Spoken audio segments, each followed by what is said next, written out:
Welcome to Not Milk Never Milk. Subscribe if you're lactose intolerant. Start by checking your sources and drivers so you don't troubleshoot the wrong layer. You must select the correct microphone in both the OS and OBS, otherwise OBS captures nothing.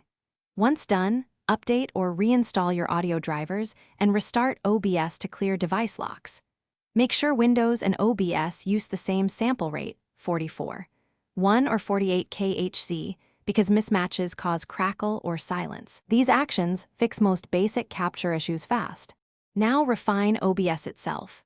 Open Settings, go to Audio, and choose the same sample rate you set in Windows. This prevents sync drift. Once done, confirm desktop audio and mic/aux are assigned and enabled in the mixer so audio routes properly. Add an audio input capture source if you need per source control. This isolates the mic and prevents hidden routing errors. Use the mixer's cog to open advanced properties and ensure tracks, sync offset, and monitoring are correct.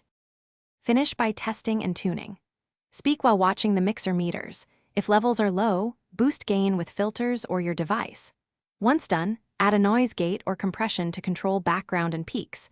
Small ratio and threshold changes go a long way. If you still get no sound, disable exclusive mode in Windows Sound Properties and restart the audio device, then OBS. That single troubleshooting step resolves device conflicts in many cases. Thanks for watching. If this was helpful, leave a like and consider subscribing. See you next time.